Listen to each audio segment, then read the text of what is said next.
Now, as we start this off, for those of you who are here for just the quick and dirty, is this weapon good for me? And so I'm going to do you a solid favor. You do me a solid favor back. Say thanks in the comments. Give me a little heads up. Maybe leave this unmuted in the background or something. There is no other better R1 weapon in Genshin Impact than this weapon for Alhaitham. Now, we are going to be breaking this down for those who want a little bit more in-depth answer, other weapons you can use, because there are other weapons you can use. So you don't have to pull for another 5-star weapon on a weapon banner in this game, because I know how much torture that can be. So we're going to be breaking it down this way. We're going to have the absolute minimum weapons. These are easy access weapons that do good damage on this character, and you guys should have one of the couple of these weapons around, and those are the ones we're going to go over first. And then we're going to have like the a little bit higher than that, and then the absolute best tier weapons. So let's take it from there.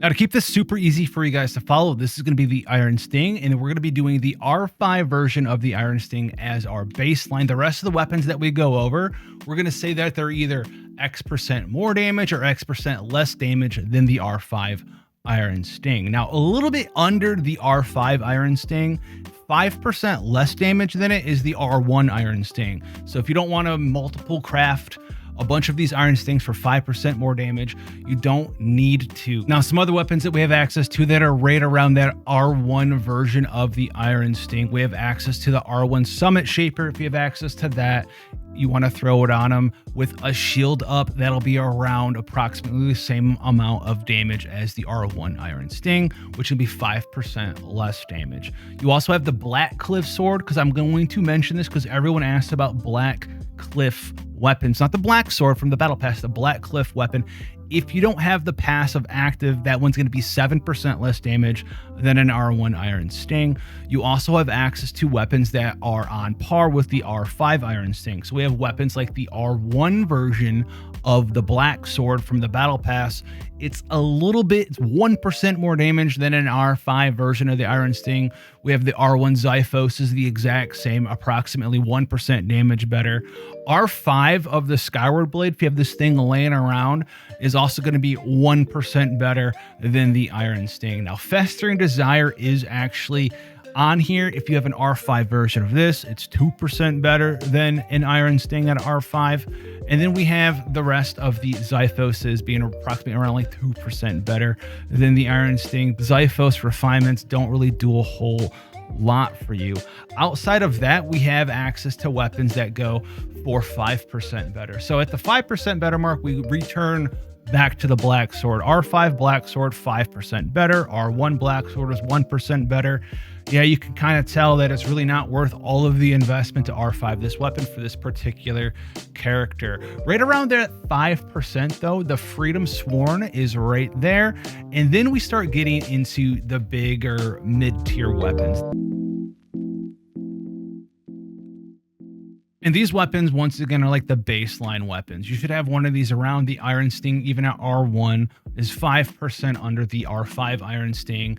And that one is a crafted weapon you can pick up. The Festering Desire was from an event. I think that event's been reran. Maybe you have access to Black Sword or the Xiphos weapon. Those are all baseline weapons. Now, weapons that are better than that, but not the craziest weapons of all time, are going to be some of the lower refinement weapons. So this is going to be approximately like 10 to 15% more damage, and these are going to lead off like this. So we have access to the R5 Harbinger of Dawn. This is going to actually be pretty dang good for you as long as you can keep the passive up on this, because if you're above 90% HP, you're going to have access to the crit chance, you're going to have access to the crit damage, and that scales super well for this character. However, if you don't have access to that 90% or higher HP all the time, and well, because you lose the passive for having more than 9% health, instead of doing 10% more damage from our baseline weapons, you're going to be doing like 10% less damage. So unless you're using like a shielder with the Harbinger of Dawn, I would probably shy away from it. However, if you're access to, you know, Zhongli, you build a team with Zhongli, Nahida, Kuki, and then Alhaitham, you can do some good work with this 3-star weapon on Alhaitham himself. Another weapon that's a little odd to mess with here is actually going to be this Freedom Sworn, because the amount of damage increase it's going to give overall to your party is dependent on, well, the quality and strength of your other party members. Kuki as well as Nahida and whoever you're running with, Alhaitham as well. But with all things considered, if you have like a 20-second rotation, you mess around with a little bit, an R5 Freedom Sworn with properly geared characters could be 15% more than the baseline weapon, and R1 Freedom Sworn 5% more. But you got to mess with the rotation and play them in a different way, and overall it's not the most fun thing. However, you didn't see any of the other weapons mentioned here. Worse than the Iron Sting, all things said and done. Other weapons that you can use with him as well, we're going to have access to Mist Splitter Reforged, which can be approximately 14-15% more damage from our baseline. You have the Haran, which is 13 to 14% more damage as well. And then we get into the big ones.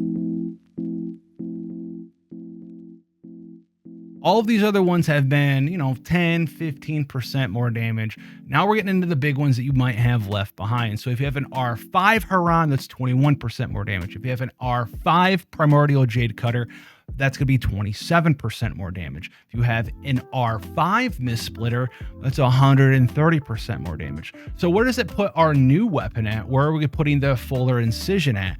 So where does that leave this bad boy, the Foliar Incision? An R1 version, like I said, is the best R1 weapon. It's going to be about 27% bonus damage from our baseline of the R5 Iron Sting. An R5 version of this weapon is 46% more damage compared to our baseline. So you can kind of see and look at all of these different weapons and pick which one you want to use. If you think you need all of the damage possible to do a crazy showcase version, but you don't want to do an R5 weapon, the Foliar Incision at R1 is just an insane weapon for him. Nothing really even comes close. Not even the other older 5-star R5 swords can come close to an R1 version of this outside of the R5 Mist Splitter.